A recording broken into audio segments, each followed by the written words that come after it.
Não entendi, Alisson.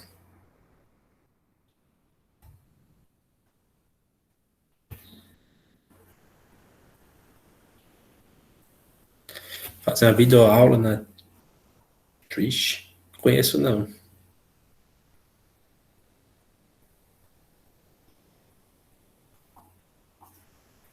Vocês vão ter que me ensinar sobre isso aí.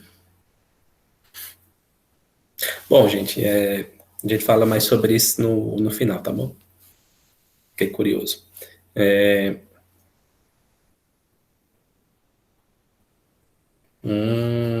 Tá certo. Interessante. Interessante. Tá bom. Bom, gente, boa tarde. E aí, vamos aqui para mais essa aula aqui de grafos, continuação aí do algoritmo de busca em largura, que a gente começou a estudar essa semana. E na aula de hoje a gente vai trazer aqui essa versão desse pseudocódigo que está aí na tela para uma codificação na linguagem de Python, né? Só para lembrar aí que o algoritmo de busca em largura, ele é um algoritmo que é bem semelhante, na verdade, ao busca em profundidade, mas tem as suas particularidades. Começando que esse algoritmo, ele tem, nessa versão que está mostrada aqui, né, uma estrutura de dados que tem como característica o FIFO, né, o First In, First Out, quer dizer, o objeto ou o elemento que você colocar nessa fila, ele vai sempre seguir, os objetos que vocês acrescentarem, vai sempre seguir a regra que o primeiro objeto ou elemento que entrar, ele vai ser sempre o primeiro a sair. Né? Ele tem essa característica.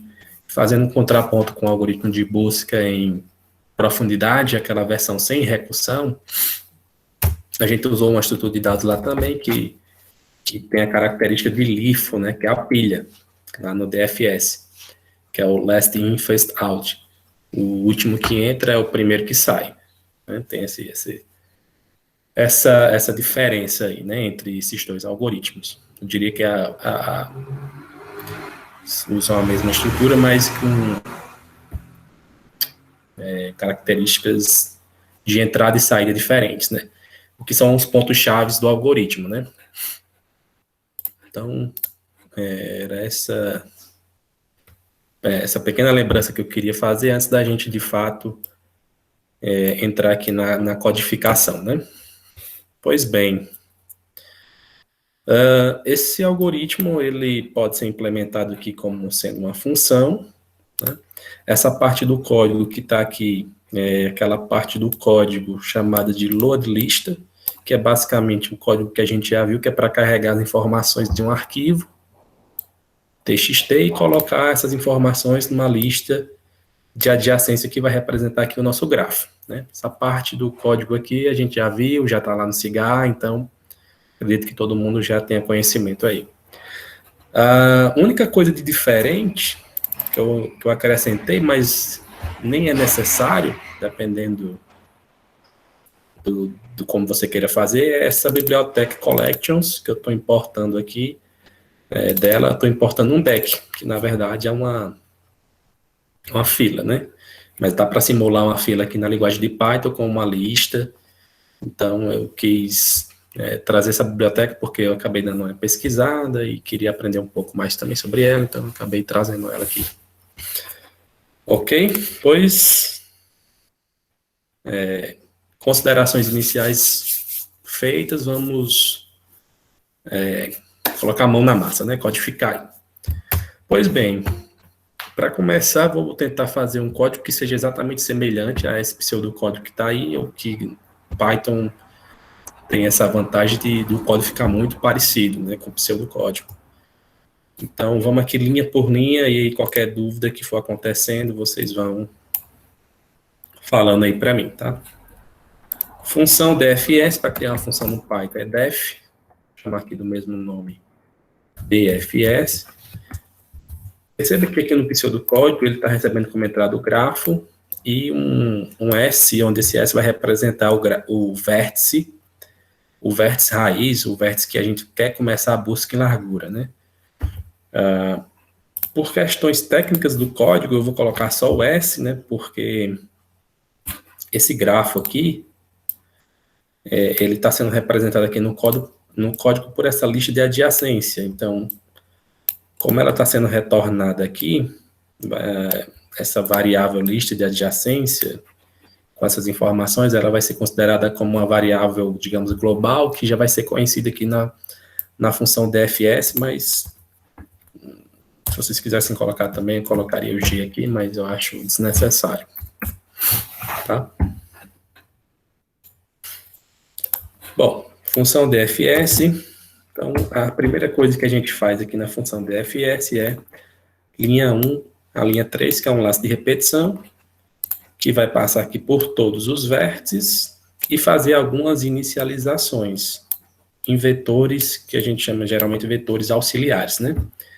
O vetor de cores, para marcar cores dos vértices, o vetor D, que é para marcar a distância de todos os vértices por vértice raiz, e o vetor π, que é o vetor de predecessores, é aquele vetor que vai nos possibilitar montar a árvore primeiro na extensão, é aquele vetor que vai dizer as informações, quem foi o vértice que eu usei para chegar no vértice que eu estou, né? Esse vetor tem essas informações. Pois bem, então vou usar um laço de repetição for.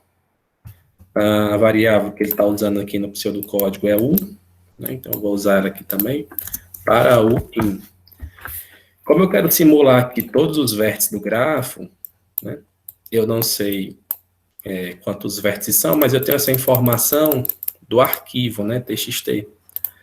A gente definiu um padrão de arquivo aqui do grafo, onde a primeira informação é o número de vértices, a segunda informação é o número de arestas, e a partir disso a gente vai colocando o par vértice para representar aquela aresta, né? Então, por exemplo, esse grafo aqui ele tem 8 vértices. Essa informação eu já estou buscando ela aqui na variável n.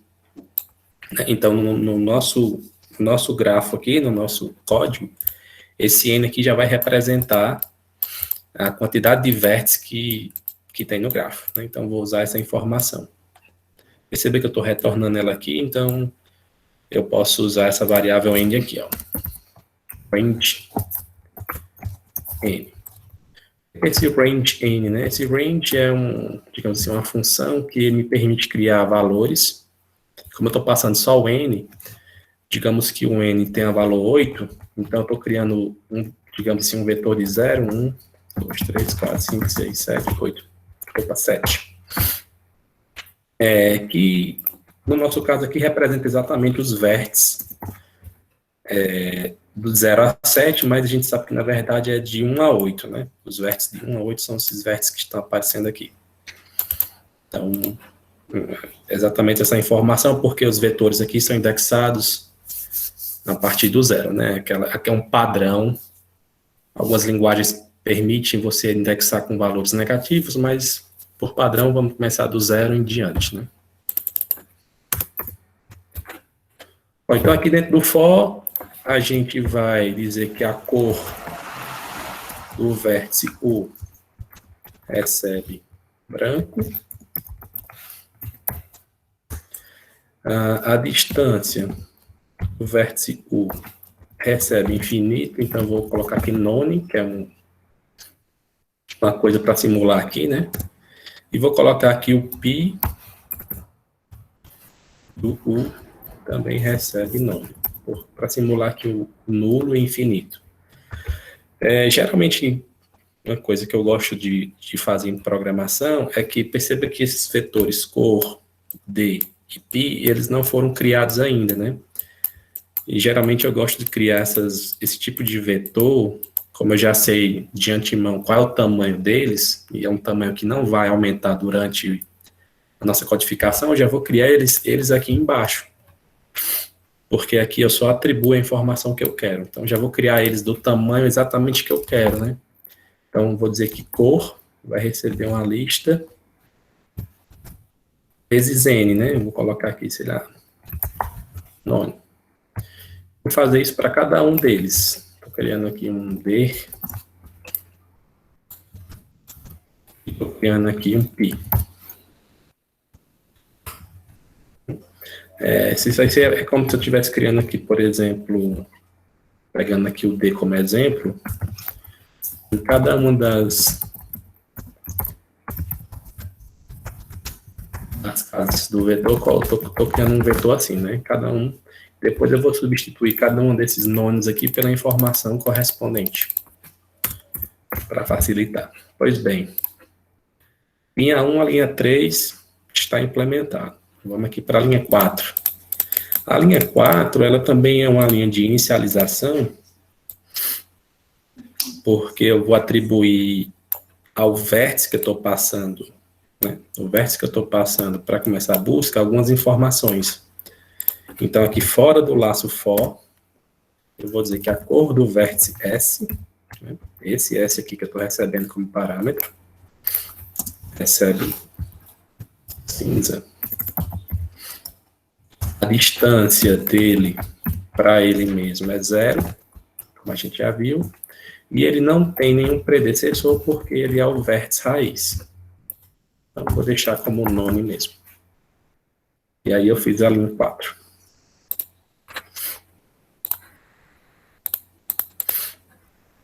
A próxima linha é a linha 5, que é criar uma fila, né? Criar uma estrutura de dados do tipo fila. Então, vou chamar ela de Q recebe de deck, né? Pronto. Criei a nossa fila. Isso aqui é uma função que cria a fila. A linha 6, a gente vai usar uma função para inserir alguma informação na fila, né? Você pode, geralmente é um push, é um insert, é um append. Então, aqui a gente vai usar a função que.append. E eu vou colocar o S, que é o primeiro cara a entrar na fila, né? Justamente o vértice que você usou como raiz. E aí, de fato, agora o algoritmo começa na linha 7, né? Assim, feitas essas inicializações, a gente vai aqui para a linha 7, que é o enquanto. Então, enquanto a fila. Eu coloco só esse Q aqui, porque o Python ele já entende que isso aqui só vai ser verdade enquanto eu tiver elementos dentro da fila, né? Como eu vou ficar trabalhando, inserindo, removendo, vai chegar em algum momento que a fila vai estar vazia e esse laço de repetição enquanto vai ser falso, né? Que é justamente aqui, ó. Enquanto for diferente de vazio. Então, Python é bom porque ele já nos economiza algumas coisas, né? E o código vai ficando exatamente parecido com o pseudocódigo. Bom, linha 8, está usando aqui a variável U para receber a função desenfileira, que na verdade é pegar a informação que está dentro da fila, né? Então, usando aqui a variável U, recebe. O nome da função aqui, se eu não me engano, é left, pop left, se eu não me engano. Depois eu vejo se mas é pop alguma coisa. Que é para remover o cara da fila, né? Simulando essas duas funções, né? Só para a gente ter uma ideia, pelo que eu entendi, ele está fazendo assim, ó. Vamos considerar esse cara aqui como sendo uma fila.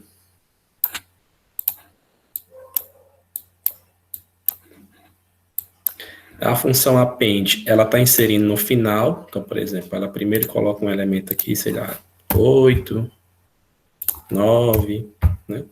E a função pop left é para tirar da esquerda, né? Que vai dar a simulação de tirar o primeiro que entrou. Então, ele vai tirar daqui, ó.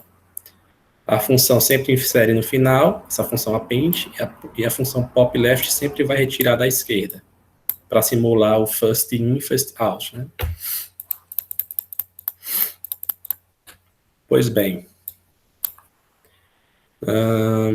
Pop left, então, bom, na linha 9, outro laço de repetição, né? É um for. E aqui vem aqui aquela parte do grafo, né? Para cada vértice pertencente à lista de adjacente do U. Essa lista de adjacente a gente já tem. Tá aqui ela. Essa informação veio lá quando a gente usou a função loadLista, que carregou o grafo nessa variável. Então, a gente vai aqui, for, variável V1 na lista e a adjacência do vértice U, que é o vértice que acabou de sair da fila, né? Ó, vértice U acabou de sair da fila.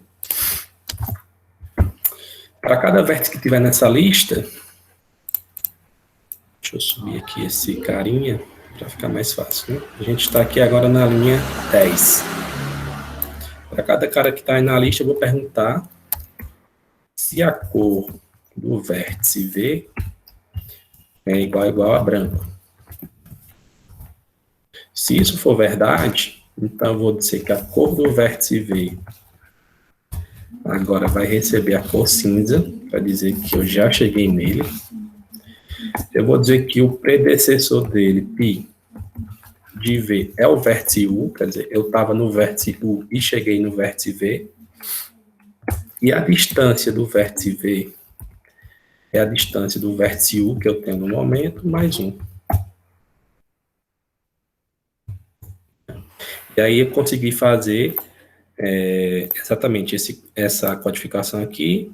Cor recebe cinza, o π recebe o U, e a distância recebe a distância do U mais 1. Só falta agora eu fazer a função em fileira, né?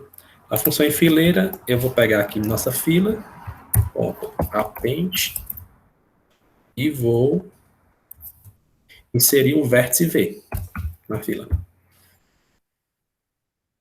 O π representa o vetor predecessor. É a partir desse vetor aqui que a gente consegue montar aquela árvore de níveis, né? Quem está no nível 0, quem está no nível 1, quem está no nível 2, 3, e assim sucessivamente. É esse vetor π aí. Bom, acho que é isso, né? Aí, deixa eu apagar esses caras aqui. Bom, depois que a gente termina de enfileirar, aqui tem um fim se, tem um fim para, e depois do fim para, quer dizer, depois do for, aqui terminou o se, aqui termina o for. Quando termina o for, eu digo que a cor do vértice U recebe preto. Então, aqui terminou o se, terminou o for. Quando termina o enquanto, eu também não tenho nada depois do enquanto, né? Não tenho mais nada depois do enquanto. Pronto. Se tudo estiver certo, é essa implementação aí que representa o busca em profundidade. Aí só para fazer um teste, eu vou colocar aqui no final do enquanto, vou colocar aqui um print para imprimir o vetor D e para imprimir, vou colocar até assim, não, pode ser, vetor π. Só para a gente, eu tenho que chamar a função BFS, eu vou passar o vértice 0 como sendo o vértice inicial. Rodou, né? Esse grafo aqui, só para a gente, ele está carregando esse grafo aqui, então vou abrir esse grafo só para a gente lembrar quem é ele, né? Esse grafo aí é o nosso conhecido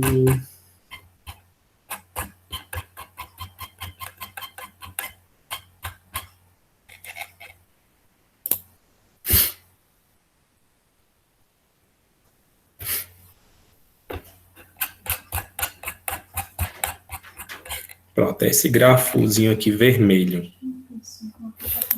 Ver se eu aumento aqui para ficar mais... Pronto, é esse carinha aqui. Está sendo representado por esse arquivo txt, e eu estou dizendo que a busca em largura, ela comece pelo 0 aqui, né? É para começar a busca do vértice A, certo? Então, só para a gente simular para ver se ficou tudo certo, então, começando no vértice A, o vértice A vai estar no nível 0. Né? Como o B é o seu vizinho, o B vai estar aqui no nível 1. O C vai estar no nível 2, o E no nível 2, o F no nível 2. São os vizinhos do B. Aí o D vai estar aqui no nível 3, o G no nível 3 e o H aqui vai estar no nível 4. Então, só para a gente comparar, ó, o vértice A está aqui embaixo, né? O vértice A está no nível 0, o vértice B nível 1, o vértice C nível 2, o vértice D nível 3, o vértice E nível 2, o vértice F nível 2, o G nível 3 e o H nível 4. E aqui é o vetor π, né? Para dizer quem chegou de quem, né? Quem foi que, de onde foi que eu vim. Esse none aqui, ele representa como o vetor, como o vértice A é o primeiro, né? Quando a gente vai montar aquela árvore, ele não tem predecessor. Como ele é o primeiro, o predecessor dele é nulo, né? Aí a partir do vértice A, deixa eu ver como é que eu faço, botar mais para cima aqui que eu acho que sai. A partir do vértice A, ele tem um vizinho que é o B. Tem um vizinho que é o B. Tá aqui no nível 1. Aí veja que o B tem 3 vizinhos. Aí vai sair aqui esses 3 caras aqui, né? Vai ficar mais ou menos assim. Então aqui é o A, aqui é o B, aqui é o C, o E, o F. Aí do C eu vou chegar no mais 2 caras aqui embaixo, né? Do C a gente vai chegar no D e no G.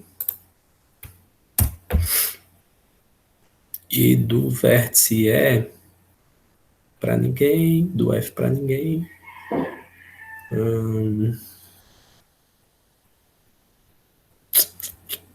Tá faltando um cara que é o H, né? Primeiro entra o C, depois entra o E, depois entra o F.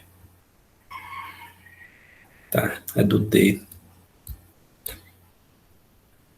É do D, tá certo. Então, do D aqui vai puxar um cara aqui, que é o H. Pronto. Essa árvorezinha aqui, né? Eu vou aumentar aqui para ficar melhor para vocês. Essa árvorezinha aqui, ela é montada de acordo com aquele vetor π, né? Que saiu. Essas informações aqui.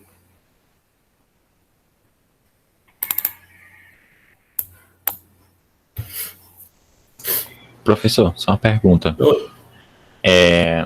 Se, por exemplo, o A tivesse outro vértice, que o A é o antecessor, ele estaria ali mais um 0, né, naquela lista? Se tivesse um cara exemplo, antes do A, por exemplo, se o A fosse antecessor do E, né? Não teria mais um 0 naquela lista ali do π, né? tá dessa segunda aqui, né? É isso. Uhum. Isso, se o A fosse antecessor, teria um 0. Exatamente. Porque aqui o 0 representa o vértice A, né? O A é o antecessor do B, aí o 1 é antecessor do C, tá certo, né? Que é o B. O que mais? O 2, que representa o C, é antecessor do... Que na verdade esse vetor, deixa eu ver se eu trago ele aqui para um canto limpo para a gente. Na verdade esse vetor, ele tá assim, ó.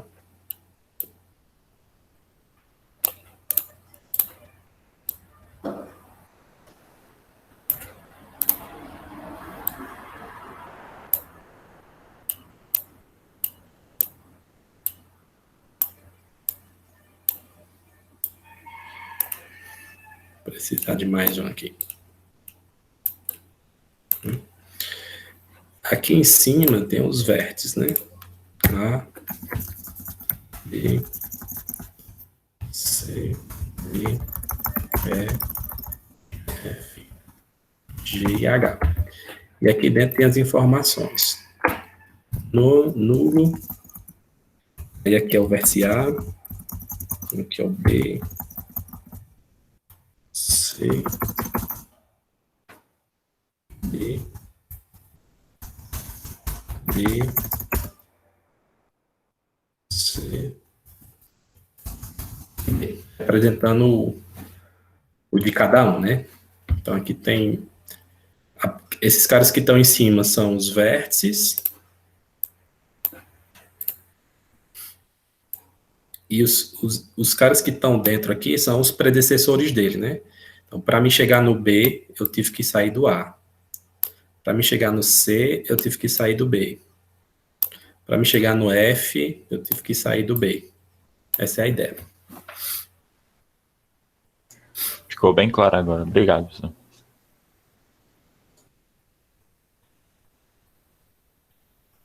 Não era isso? Deu para Sim, entender? era isso. Uhum. Perfeito. Pronto, beleza. Aí alguma pergunta, gente?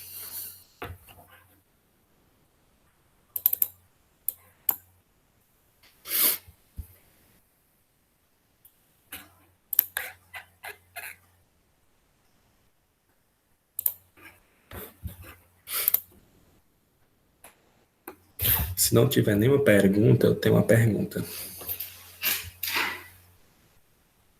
Sim, posso colocar lá no essa versão aqui. Eu vou colocar no cigarro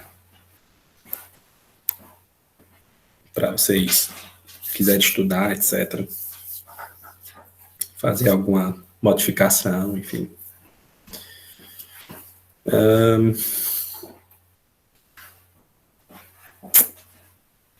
Deixa eu perguntar aqui.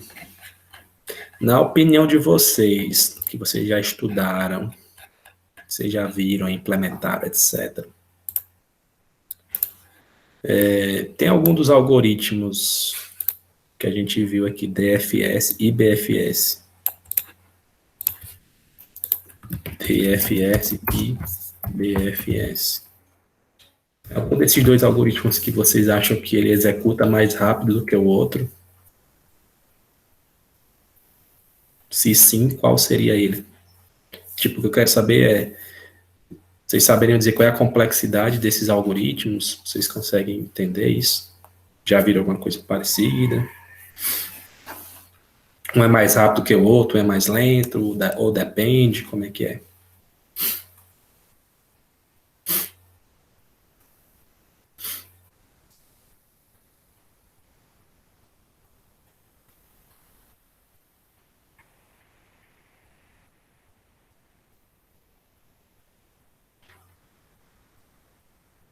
Por pura intuição, Jorge.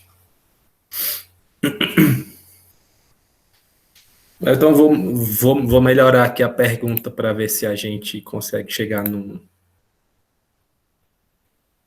fonte minha cabeça. Tá, então vamos considerar o seguinte. Considere aqui meu notebook, certo? Com essas configurações que tem aqui. Peguei um código DFS e um código BFS na mesma linguagem, que possa ser C, Python, Java. Imagina a mesma linguagem. Fiz aqui o código do busca em profundidade em Python, fiz aqui o código do busca em largura em Python. Vou colocar os dois para executar na mesma máquina. Vou colocar os dois para executar no mesmo grafo, né? As mesmas condições. Além disso,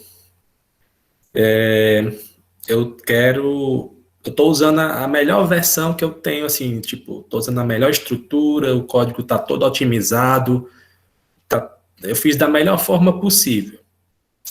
O que é que vocês acham?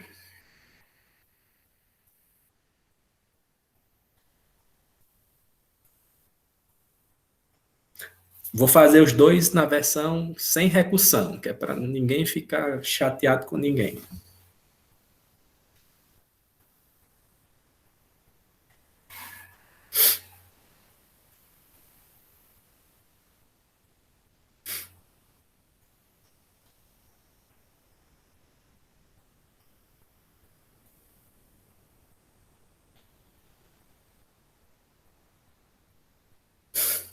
O BFS ganha por 1 milissegundo.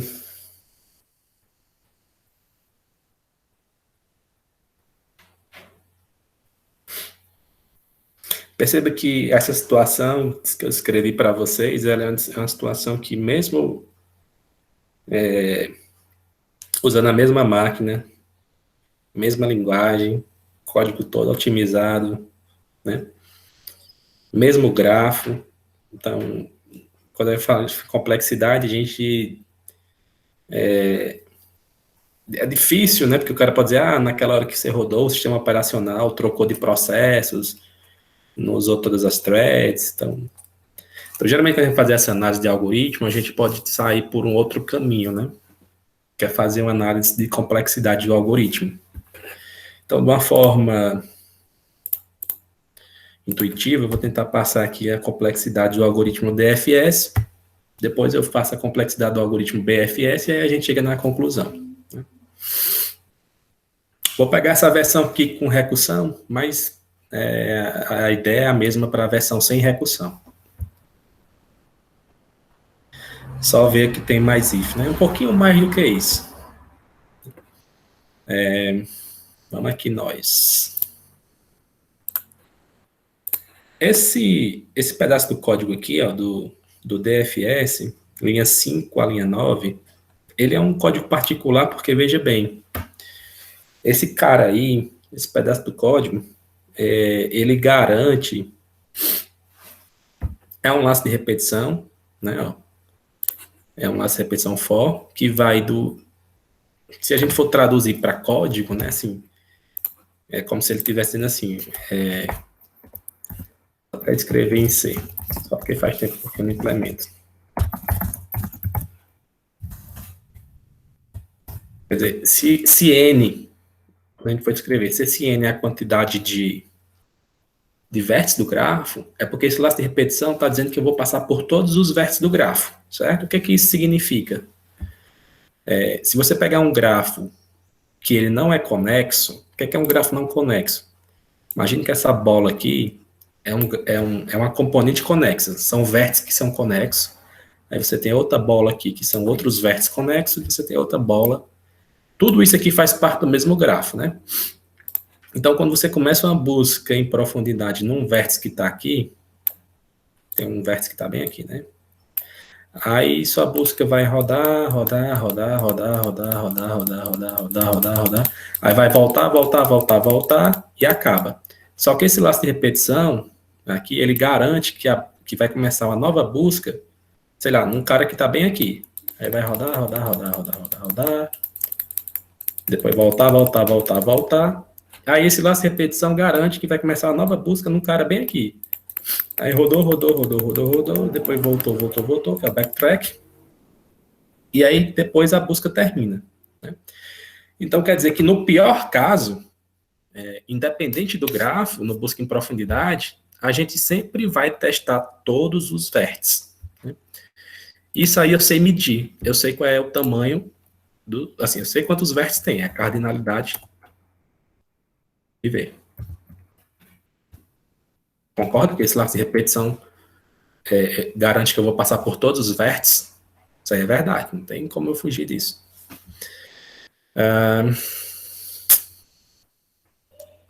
O outro pedaço que eu quero analisar, né, que é justamente esse laço de repetição que está aqui em cima é a mesma coisa também, né, vai colocar todo mundo de branco. O outro pedaço que eu quero analisar com vocês, deixa eu apagar aqui essas bolas.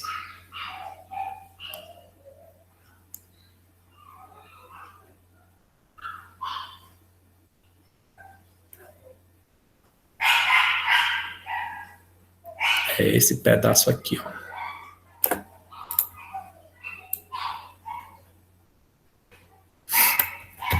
Esse cara aí também é um laço de repetição, né? Esse laço de repetição, ele está dizendo que para cada vértice pertencente à lista de adjacente do U. U é um vértice que você está trabalhando no momento. Esse laço de repetição está dizendo que ele vai testar todos os seus vizinhos e vai perguntar se é branco, né?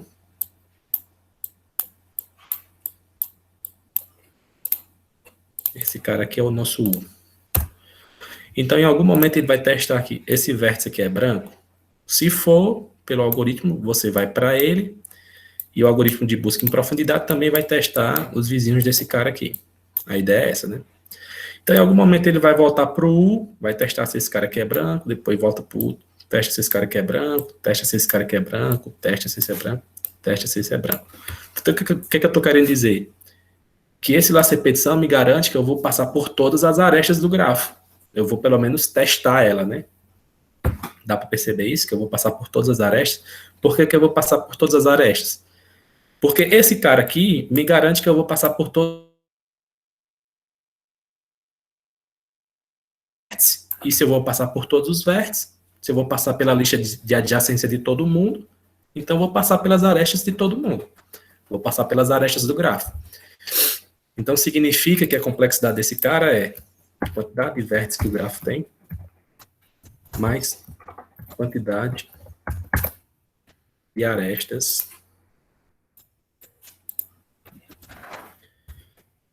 que o grafo tem. Então, no pior caso, eu sempre vou passar por todos os vértices, todas as arestas. Isso significa que vai demorar se você tiver muito vértice e se você tiver muito arestas. Quer dizer, é proporcional à quantidade de vértices, é proporcional à quantidade de arestas. É a complexidade desse algoritmo. Certo? No pior caso. DFS. Beleza?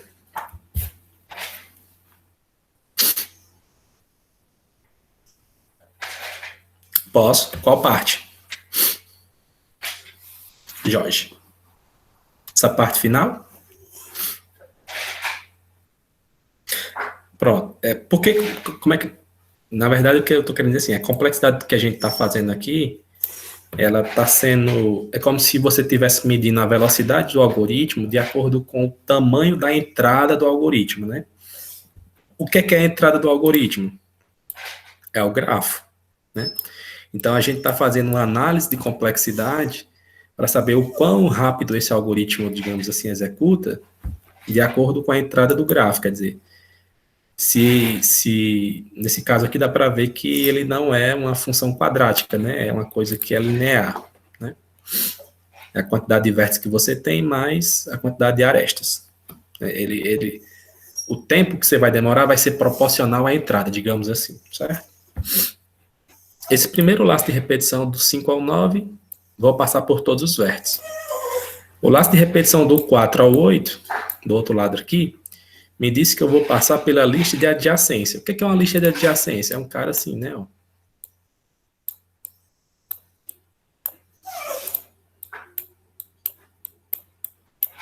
Então, se eu tiver um vértice U aqui, os caras que vão aparecer aqui dentro são meus vizinhos. E eu tenho uma lista dessa aqui para cada vértice. Né? Se eu vou passar por todos os vértices, significa também que eu vou passar por todas as listas. Se eu vou passar por todas as listas, é porque eu vou passar por todas as arestas, né? Que a lista de adjacência representa os meus vizinhos. Né? Então, se eu vou passar por todas as arestas, aparecem todas as arestas aqui. Tá? Isso aqui, obviamente, né, a gente está fazendo análise sem levar em consideração quanto tempo leva para atribuir, não sei o quê. Isso aqui é meio que, quando a gente vai fazer essa análise, é desprezível, certo? Isso aqui é meio desprezível, a gente se concentra mais nesses laços de repetições. Então, essa aqui é a complexidade. Então, vamos ver a complexidade do busca em largura, que é o outro cara que a gente... Esse código aqui, né? Vamos ver a complexidade desse cara aí.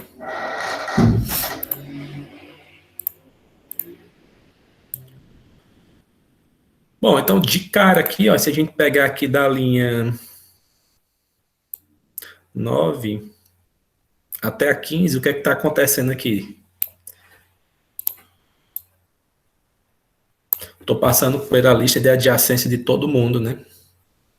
Estou passando pela lista de adjacência de todos os vértices. Então, dá para ver que essa mesma linha 9 até a linha 15, eu vou passar por todas as arestas também. É um código que é exatamente semelhante ao busca em profundidade. Esse mesmo pedaço aqui, ó. Né? Então, por essa linha 9, a linha 15, eu já garanto que eu vou passar também por todas as arestas. No pior caso, né? E dá para ver que o algoritmo, ele só termina, esse busca em largura, aqui tem uma particularidade, obviamente, mas dá para ver que ele só termina quando todos os vértices do grafo, que são alcançáveis, fica preto, né? O que eu estou querendo dizer que é o seguinte, se você tiver um grafo, né, esse aqui é um pedaço do grafo, esse aqui é outro pedaço do grafo. Se você executar uma busca em largura num vértice que começa aqui, ó, ele vai rodar, rodar, rodar, rodar, rodar, rodar, rodar, rodar, rodar. Quando ele terminar, acabou-se. Porque o busca em largura, diferentemente do busca em profundidade, eu quero saber a distância desse vértice que você passou inicial, ó, o vértice S, né, para todo mundo que ele consegue alcançar. Se esse grafo é desconexo, quer dizer, se não existe uma aresta que sai daqui para cá, não tem como a busca começar nesse grafo aqui, nesse pedaço do grafo, e alcançar esses caras aqui, tá? Isso aqui, vamos dizer que é um caso intermediário. Mas no pior caso, a gente sempre vai ter um grafo, que o grafo é conexo. E aí você vai começar a busca num cara aqui, ele vai rodar, rodar, rodar, alguma hora ele vai passar para cá, vai rodar, rodar, rodar, rodar, rodar, e vai deixar todo mundo preto. Quer dizer, o algoritmo de busca em largura, ele também me garante que eu vou passar por todos os vértices. Significa que a complexidade deles é igual no tamanho do grafo. E aí, obviamente, que vai ter situações, por exemplo, se você tiver um grafo que o grafo é desconexo e você tem muitas componentes conexas, se você começar uma busca em largura nesse pedaço aqui, por exemplo, ele vai rodar aqui e vai terminar muito rápido, em relação à busca em profundidade, que vai rodar aqui, depois começar aqui, depois começar aqui, depois começar aqui. Mas, via de regra, como eles têm a mesma complexidade, é para rodar no mesmo tempo, né? Certo? Professor, como é que você garante que ele vai passar por todos os vértices? Essa função aqui essa função essa fila que a gente usa, né? Ela começa enfileirando o vértice raiz. Sempre que eu tiro um vértice da fila, pronto, né? Esse cara aqui é o vértice inicial. Se ele tem esses 4 vizinhos aqui, sempre que eu tiro um vértice da fila, esse laço de repetição aqui dentro do enquanto, na linha 9, e esse se, eles me garantem que sempre que eu encontrar um vizinho, eu vou colocar esse vizinho na fila, né? Então, se esse cara aqui é o vértice U, quando eu encontro esse vizinho, coloco ele na fila. Encontro esse vizinho, coloco ele na fila. Encontro esse vizinho, coloco ele na fila. Encontro esse vizinho, coloco ele na fila. Uma vez que o cara está na fila, quando chegar a vez dele de sair, por exemplo, se chegar a vez desse cara aqui, ó, ele também vai analisar os vizinhos dele. E toda vida que ele encontrar um vizinho novo, ele vai colocar na fila. Então, o fato de eu usar um cara que sempre vai entrar na fila e vai sair da fila, isso me garante que eu vou passar por todos os vértices. E esse laço de repetição 9 aqui me garante que eu vou passar por todas as arestas daquele vértice. Então, a complexidade é quantidade de vértices mais quantidade de arestas. Então, na prática, sim, eles rodam na mesma velocidade. Ok? Era isso aí mesmo, Iago, que tu falou.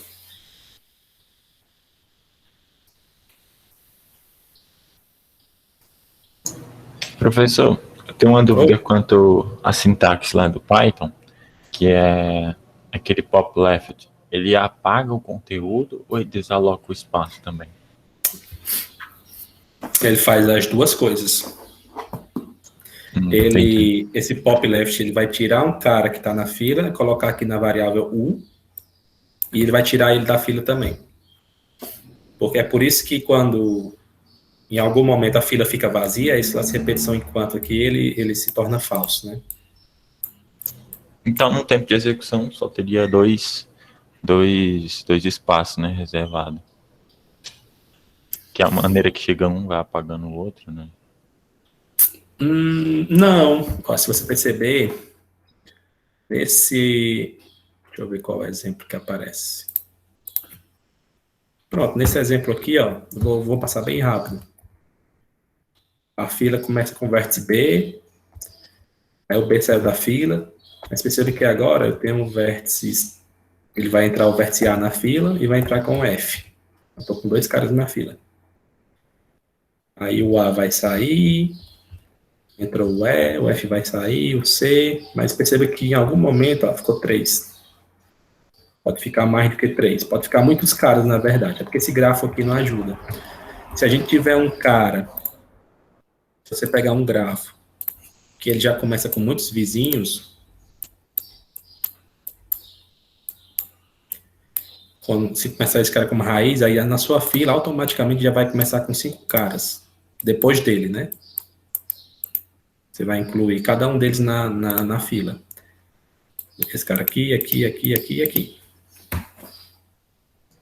Entendi. A gente sabe que na prática, quem está falando é o Jorge. Na prática, se você for executar e colocar para medir o tempo, ele não vai ser exatamente, sei lá, se for 1 segundo, vai ser exatamente 1 segundo, né? Vai dar diferença nesse negócio de milissegundo, porque é um sistema operacional, que tem processos rodando por trás, tem threads rodando por trás. Não sei se vocês já estudaram sistema operacional, mas fica um pouco mais claro, né, nessa questão aí.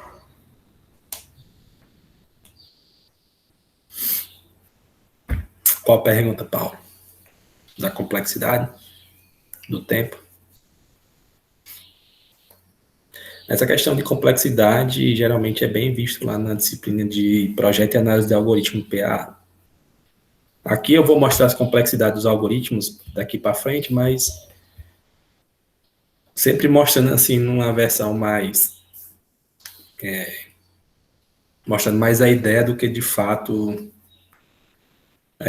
a prova de por que é, né? PA geralmente você vai ver um negócio mais aprofundado. Quantidade de vizinhos na lista de adjacência.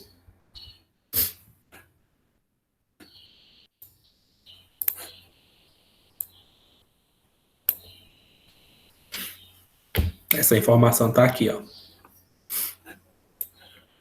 É como se, por exemplo, eu pegasse aqui o vértice 2, né? Como é que é a lista de adjacência do vértice 2? Ela é assim, ó.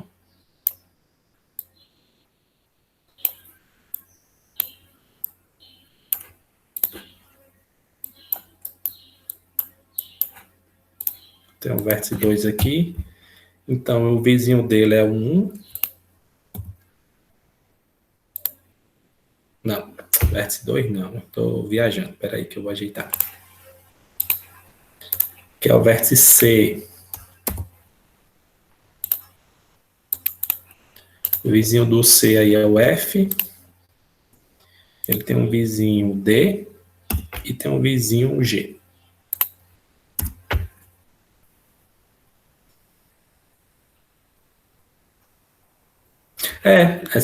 Como é que eu monto essa informação?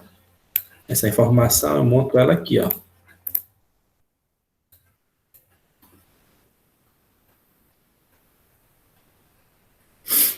Esse TXT aqui representa as informações desse grafo aqui, ó.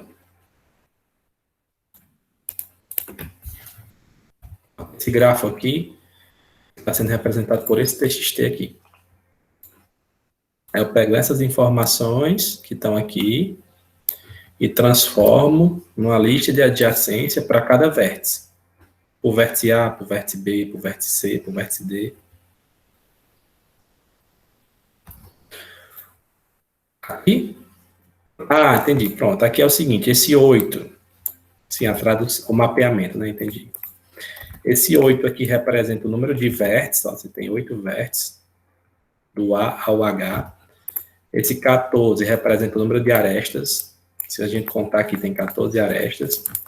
E aqui representa as arestas, ó. Esse 1, 2, na verdade, claro que é em código, mas na verdade ele quer dizer que é a aresta AB. O 2, 3 é a aresta BC. O 3, 4 é a aresta CD. E assim sucessivamente. É porque eu troquei letra por números, né? Se a gente fosse fazer ao pé da letra, aqui ficaria assim, né? AB, BC, CD, tem aqui HH, né? Que é essa aqui, ó, do H pro H, que é o 88. Ele é essa. Eu acho que o Python até dá certo colocar com letra aqui, não sei, nunca testei. Eu botei com o número que era mais garantido.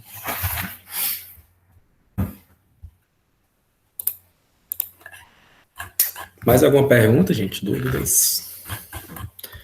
Eu vou tentar colocar alguma. Eu vou colocar esse código aqui para vocês, lá no Siga. Hoje termina o prazo para mandar o código das componentes conexas e eu vou mandar mais uma para vocês fazerem alguma coisa com busca em largura. Só não pensei ainda o quê. Não sei nem o que é que dá para inventar aqui. Aí eu vou tentar pensar em alguma coisa para ser enviada até a próxima semana, tá bom?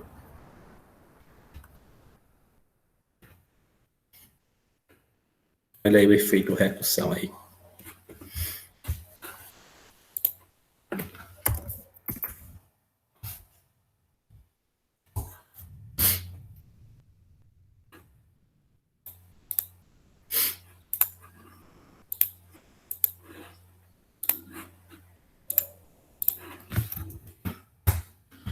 Pronto, link da presença de hoje. Parando aqui a gravação.